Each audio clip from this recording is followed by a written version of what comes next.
الشیطان الرجیم بسم اللہ الرحمن الرحیم ولا تقفو اور نہ پیچھے لگو ما لیس لک بہ علم ایسی بات کے کہ نہ ہو تمہیں جس کا علم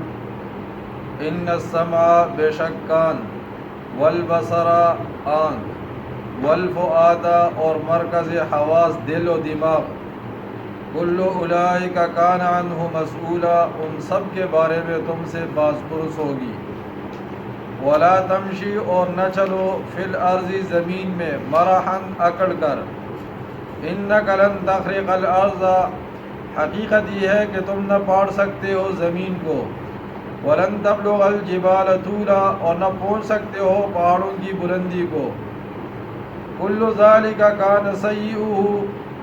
یہ سب ایسے امور ہے کہ ہے ان کا برا پہلو عند ربک تمہارے رب کی نزدیک مکروہا ناپسندیدہ ذالک مما اوحی الیک ربک یہ وہ باتیں ہیں کہ وحی کی تمہاری طرف تمہارے رب نے من الحکمت حکمت میں سے ولا تجعل اور نہ ٹھہراؤ تم مع اللہ اللہ کے ساتھ الہا آخر کوئی دوسرا معبود فتلقا ورنہ ڈال دیے جاؤ گے تم فی جہنم جہنم میں ملوماً ملامت زدہ مدحوراً اور ہر بلائی سے محروم ہو کر افاصفاکم کیا نوازا ہے تم کو ربکم تمہارے رب نے بالبنینا بیٹوں سے واتخذ اور بنا لی ہے من الملائکۃ فرشتوں میں سے اناثاً اپنے لیے بیٹیاں انکم لتقولون واقعہ یہ ہے کہ تم کہہ رہے ہو قولا عظیما بڑی غلط بات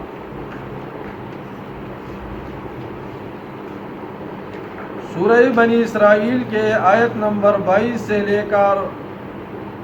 آج کے اس درس کے آخر تک اللہ نے اسلام کے عالمی منشور کے دفعات کا ذکر فرمایا تھا 15 دفعات کا ذکر ہے 13 دفعات اس سے پہلے دروس کے اندر گزر گئے آج کے درس کے اندر دفعہ نمبر 14 اور دفعہ نمبر 15 کا ذکر ہوگا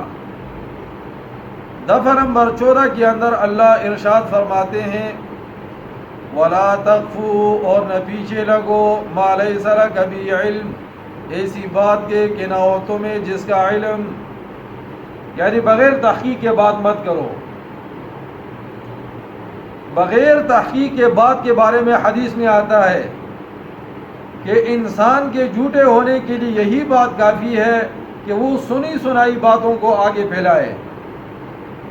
جو بات انسان سنے پھر پہلے اس کی تحقیق کرے جب تک تحقیق نہیں کرے گا تو اللہ نے اس آیت میں ارشاد فرمایا جس چیز کا تمہیں علم نہ ہو اس کے پیچھے مت لگو بات کا علم ہی نہیں ہے اور اس کو اتنا آگے پھیلا رہا ہے تو تہمت کے زمرے کے اندر بھی آتا ہے اور جھوٹ کے زمرے میں تو آتا ہے اور ہمیشہ لڑائیاں اور جھگڑے اور فساد اور دلوں کے اندر نفرتیں اور دوریاں اسی بات سے ہوتی ہے کہ کسی کے بارے میں آپ کو بات پہنچی ہے اور آپ نے تحقیق نہیں کی اور اس کو آگے پھیلا دیا ہے اب جب اس کے اندر یہ بات نہیں ہوگی اور حقیقت کا علم آپ کو نہیں تھا اور آپ نے بات پھیلائی ہے اب جب اس کو پتہ چلے گا تو اس کو کتنی اذیت ہوگی اب جب اذیت ہوگی تو اس کا وبال الگ ہے اور جس بندے تک آپ نے یہ بات پہنچائی ہے اور اس نے اس سے قطع تعلق ہی کر دی ہے اس کا وبال الگ ہے اگر اسلام کے عالمی منشور کے دفعات کا ذکر علم ہوتا تو کبھی ایسی بات جو ہے معاشرے کے اندر نہ کرتے یہ ساری بات جہالت کی بنیاد پر ہے ولا تقفو اور نہ پیچھے لگو ما ایسی بات کے لیس لک بہ علم کہ نہ ہو تمہیں جس کا علم ان جاءکم فاسق بنبأ فتبینوا کوئی فاسق تمہارے پاس کوئی خبر لے کر آ جائے فتبینوا تو اس کی وضاحت کرو پہلے اس کی اچھی طرح سے تفتیش کرو اور ہمیشہ جب دو آدمیوں کے درمیان بات ہوتی ہے اور ایک طرف کی بات سنی جاتی ہے دوسری طرف کی بات نہیں سنی جاتی تو اس سے شکوک اور شبہات پیدا ہوتے ہیں آپ نے علی رضی اللہ عنہ کو قاضی بنا کر ایک علاقے کی طرف بھیجا علی رضی اللہ عنہ نے فرمایا یا رسول اللہ میں فیصلے کروں گا کیسے کروں گا؟ آپ نے فرمایا ایک گر بتاتا ہوں، جب تک دو آدمیوں کی بات نہ سنو اس وقت تک فیصلہ مت کرو۔ آپ نے فرمایا یا رسول اللہ ایسی بات بتا دی کہ کبھی مار نہیں کھاؤں گا۔ بیٹا گھر میں آیا، ماں نے کہا تمہارا باپ ایسا ہے، اس نے ایسا کر دیا ہے۔ اب اس نے تحقیق نہیں کی اور باپ کے خلاف شروع ہو گیا، باپ کے خلاف شروع ہو گیا۔ باپ جو ہے وہ آدھا گھنٹہ نصیحت کرتا ہے، نصیحت کرتے ہوئے اس کو علم نہیں تھا، یہ باہر سے آیا، باقی بیٹوں کو باپ نے نصیحت کی، اور اب وہ نماز کے لیے مسجد میں جا رہا ہے، دروازے سے نکل رہا ہے۔ ماں نے کہا اس کا دماغ خراب ہے، ہر وقت لگا رہتا ہے۔ تو جو باہر سے بیٹا آیا اس کا ذہن بن گیا کہ واقعی باپ نے ایسی کوئی بات کی ہوگی، اور اس نے بیٹوں کو بات کی ہو بیٹا نماز پڑھو، مسجد میں آؤ۔ تو کہا جس چیز کا علم نہ ہو اس کے پیچھے مت لگو، تحقیق کرو پہلے۔ ان السمع، بے شک کان، یہ کان اللہ نے کس لیے دیے ہیں؟ کوئی اچھی بات سنو، غلط بات کیوں سنتے ہو؟ تحقیق کرو بات کی۔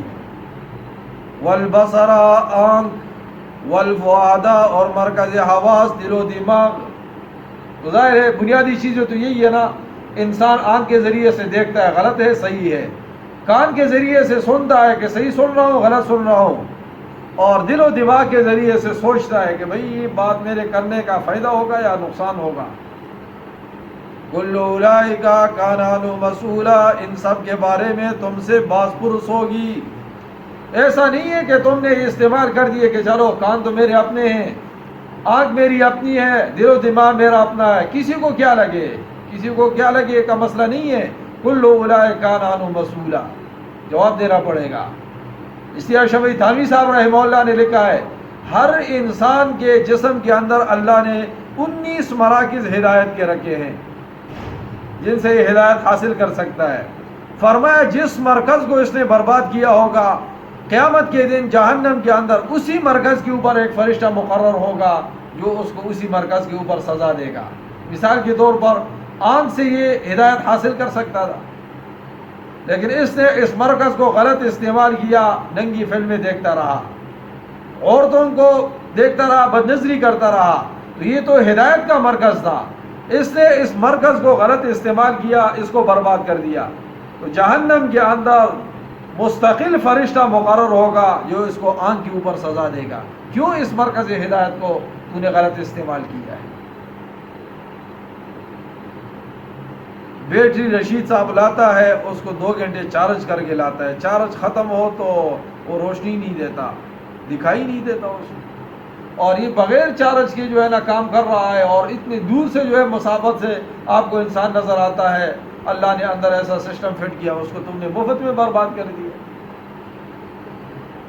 وَلَا تَمْشِ فِي الْأَرْضِ مَرَحًا، یہاں سے اصول نمبر 15 اسلامی منشور کے دفعات کے اندر 15 نمبر۔ وَلَا تَمْشِ فِي الْأَرْضِ مَرَحًا، اور نہ چلو زمین میں اکڑ کر، زمین میں اکڑ کر مت چلو، بڑے عاجزی کے ساتھ چلو۔ وَعِبَادُ الرَّحْمَنِ الَّذِينَ يَمْشُونَ عَلَى الْأَرْضِ هَوْنًا، ایمان والوں کی صفات جب زمین پر چلتے نا تو بڑی عاجزی کے ساتھ چلتے ہیں۔ اکڑ کر چلنا یہ تو تکبر کی علامت ہے۔ روایت کے اندر آتا ہے امام الانبیاء علیہ السلام نے فرمایا پہلی امتوں میں ایک شخص گھر کے اندر اس نے تیل لگایا، سر پر سرما لگایا، بڑا اکڑ کر گردن کو اوپر اٹھا کر جل رہا تھا، اللہ نے اس کو زمین میں دنسا دیا۔ فَهُوَ يَتَجَلْجَلُ إِلَى يَوْمِ الْقِيَامَةِ، فرمایا قیامت کے دن تک زمین میں دستا چلا جائے گا، اور قیامت والے دن جا کر اس کے پاؤں کہیں ٹھہریں گے۔ قارون نے تکبر کیا، اتنا بڑا مال ہے میرے پاس، اللہ نے اس کو اس خزانے کے سمیت زمین میں دنسایا۔ کبھی سوچا ہے ہم کس کی زمین پر جاتے ہیں؟ گھر کے اندر صبح سویرے جوان وہ نہاتا ہے، اس کے بعد تیل لگاتا ہے، تازہ شیو کرتا ہے، اور اس کے بعد جو ہے اوپر خوشبو بھی لگاتا ہے، اور پھر باہر نکل کر بڑے اکڑ کر چلتا ہے، شیشے میں دیکھتا ہے کہ کوئی عورت مجھے پسند کرے گی، کسی عورت کو شاید پسند آ جاؤ۔ تو نے تو خدا کے قانون کو توڑا ہے، اور یہ شکر کرو کہ پیغمبر کی دعا ہے زمین میں نہیں دستے، ورنہ ہمارے کرتوت اس درجے کے ہے کہ آسمان سے پتھر برسے، زمین کے اندر ہم دنس جائے، خدا کی طرف سے عذابات کے اندر ہم مبتلا ہو جائے، ہمارے کرتوت تو اس درجے کے ہیں۔ کیا اس زمانے کا شخص جو بالوں کے اندر کنگھی کر کے تکبر کے انداز سے باہر نکلتا ہے اور وہ زمین کے اندر اللہ اس کو دنساتا ہے، کیا ہماری خدا کے ساتھ کوئی رشتہ داری ہے کہ ہم تکبر کرتے ہیں اور ہمیں اللہ نہیں پکڑے گا؟ اسی آپ نے روایت میں ارشاد فرمایا، من کان فی قلبہ مثقال ذرۃ من کبر، فرمایا جس کے دل کے اندر ایک ذرہ برابر بھی تکبر ہوگا اللہ اس کو جنت میں داخل نہیں فرمائے گا، جنت میں داخل۔ کئی گناہوں سے انسان تکبر کی وجہ سے مبتلا ہو جاتا ہے، اپنے اندر عجب پایا، میں تو بڑا آدمی ہوں، پیٹ میں درد ہو جائے تو پھر اس کی چیخیں آسمانوں پہ لگتی ہے، لیکن جب تندرست ہوتا ہے کہتے ہیں میں تو بڑا آدمی ہوں، مجھ سے تو بڑا کوئی بھی نہیں ہے۔ دوسرا بڑائی کہ دوسروں کو حقیر اور گھٹیا سمجھتا ہے، میرے پاس مال ہے، یہ غریب، اس کی تو کوئی وقت ہی نہیں ہے، تو اس گناہ کے اندر بھی مبتلا ہو۔ اللہ نے دفعہ نمبر 15 بتایا، اسلام کے عالمی منشور کا دفعہ نمبر 15 یہ ہے، وَلَا تَمْشِ فِي الْأَرْضِ مَرَحًا، زمین میں اکڑ کر مت چلو۔ یہ تو وہ نہیں چلے گا نا جس کو اسلامی منشور کے دفعہ نمبر 15 کا علم ہے، جس کو علم ہی نہیں ہے تو اس کے ہاں تو یہ گناہ بھی نہیں ہے۔ اِنَّكَ لَن تَخْرِقَ الْأَرْضَ، حقیقت یہ ہے کہ تم نہ پاڑ سکتے ہو زمین کو کہ زمین کے اندر چلے جاؤ، وَلَن تَبْلُغَ الْجِبَالَ طُولًا، اور نہ پہنچ سکتے ہو پہاڑوں کی بلندی کو، پہاڑوں کی بلندی پر بھی نہیں جا سکتے۔ اسی خدا کی زمین پر چلنا ہے تو عاجزی کے ساتھ چلنا۔ کُلُّ ذَلِكَ كَانَ سَيِّئُهُ، یہ سب ایسے امور ہے کہ ان کا ہر پہلو برا ہے، عند ربک، تیرے رب کے نزدیک، مکروہن، ناپسندیدہ ہے۔ یہ جتنی باتیں ہیں نا اس کا ہر پہلو تمہارے رب کی نزدیک ناپسندیدہ ہے۔ اللہ کو اکڑ کر چلنا بھی پسند نہیں ہے، اور اللہ کو وہ بات بھی پسند نہیں ہے جس کا تمہیں علم نہ ہو اور اس کے پیچھے تم لگ جاؤ۔ ذَلِكَ مِمَّا أَوْحَىٰ إِلَيْكَ رَبُّكَ مِنَ الْحِكْمَةِ، یہ وہ باتیں ہیں جو وحی کی ہے تمہاری طرف تمہارے رب نے حکمت میں سے۔ کتنی عظیم و شان باتیں اللہ نے ہمارے لیے اتاری ہے۔ جب حکمت کی باتیں اللہ نے اتاری، وَلَا تَجْعَلْ مَعَ اللَّهِ إِلَٰهًا آخَرَ، نہ ٹھہراؤ تم اللہ کے ساتھ کوئی دوسرا معبود۔ کتنا بڑا ظلم ہے، اللہ کے ساتھ دوسرا معبود ٹھہراتے ہو۔ فَتُلْقَىٰ فِي جَهَنَّمَ، ورنہ ڈال دیے جاؤ گے تم جہنم میں، ملوماً، ملامت زدہ، مدحوراً، اور ہر بلائی سے محروم ہو کر، اوندے منہ، کیونکہ جسم کے اندر سب سے زیادہ شرافت والا حصہ کیا ہے؟ وہ انسان کا چہرہ ہے۔ کہا دنیا کے اندر سر اٹھا کر چلے تھے، آج تم جو ہے نا اوندے منہ جہنم میں چلو۔ آگے اللہ ایک شکوہ کرتے ہیں کہ دیکھو اپنے لیے تو بیٹے پسند کرتے ہو، اسپتال میں بیوی کو لے کر گیا ہے، انتظار میں ہے بیٹے کی خوشخبری آئے گی، خوش ہو کر بیٹھا ہوا ہے، اتنے میں اندر سے آواز آئی بیٹی پیدا ہو گئی۔ پھر دیکھو اس کے چہرے پر کتنے بل آتے ہیں، یک دم اس کا رنگ تبدیل ہوتا ہے، یک دم اس کا رنگ۔ اللہ شکوہ کرتے ہیں اپنے لیے تو بیٹوں کو پسند کرتے ہو اور اللہ کے ساتھ شریک ٹھہراتے ہو کہ اللہ نے اپنے لیے بیٹیاں بنا دی ہیں۔ اللہ نے اپنے لیے، ہندوستان میں مناظرہ تھا، ہمارے دیوبند کے ایک عالم تھے اس کے ساتھ، تو مناظرہ اس طرح تھا کہ انہوں نے کہا عیسیٰ علیہ السلام خدا کے بیٹے ہیں، تو انہوں نے کہا کہ خدا کا بیٹا کوئی نہیں ہے، لم یلد ولم یولد، نہ اللہ کسی کے بیٹے ہیں نہ اللہ کا کوئی بیٹا ہے آگے۔ تو مجمع سے ایک عام آدمی اٹھا اور اس نے کہا دوسرے آدمی کو کہ بھائی اللہ اتنے طاقتور ہے، میں اللہ کے مخلوق میں سے ہوں، درجن تو میں نے پورے کیے ہیں، اور اللہ اتنا کمزور ہے کہ ابھی تک اس کا ایک ہی بیٹا ہوا ہے۔ اس بات پر مناظرہ جو ہے وہ جیت گئے تھے۔ تو اللہ نے شکوہ کیا اپنے لیے بیٹے پسند کرتے ہو اور خدا کے لیے کیا پسند کرتے ہو؟ بیٹیاں۔ افاسفاکم کیا نوازا ہے تم کو ربکم تمہارے رب نے بالبنینا بیٹوں سے